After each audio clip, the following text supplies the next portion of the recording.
Hello friends, তো দেখো আর একটি নতুন ভিডিওর সাথে চলে এলাম। আর আজ আমি গিয়েছিলাম আমাদের বাড়ির সব থেকে কাছে পাটুলিতে। তো চলো, এই যে দেখো দক্ষিণেশ্বর মন্দির তো করেছে, দারুণ সুন্দর জায়গাটা করেছে আর আমাদের বাড়ি থেকে খুবই কাছে। তো দেখো গিয়েই মতন আমরা খেয়ে নিলাম আইসক্রিম। তো আমার মেয়েরা খেয়েছে চকোবার, আমি খেয়েছি আমপান্না। তো হাজব্যান্ডকে সেটাই বলছিলাম। আর গরমে তো আমপান্না তো জাস্ট দারুণ লাগছিল খেতে।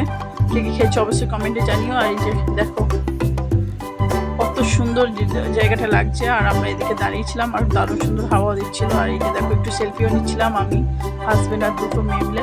তো তোমাদেরকে একটু শেয়ার করে নিলাম। আর আসার সময় খেয়েছিলাম ফুচকা, যেটা ক্যামেরা করতে আমি ভুলে গিয়েছি আর মেয়েদেরকে এনে দিয়েছিলাম। তো ওরা খেলো, তখন আমার মনে পড়েছে ভিডিও করার জন্য, তাই একটু করে নিলাম। আর চলো আমি বাড়িতে যাই। আর তোমরা আরও নতুন ভিডিও দেখার জন্য সাবস্ক্রাইব করো আর লাইক কমেন্ট করো। আশা করি ভিডিওটা ভালো লাগবে। চলো টাটা, ভালো থাকবেন, সুস্থ থাকবেন আর ভিডিও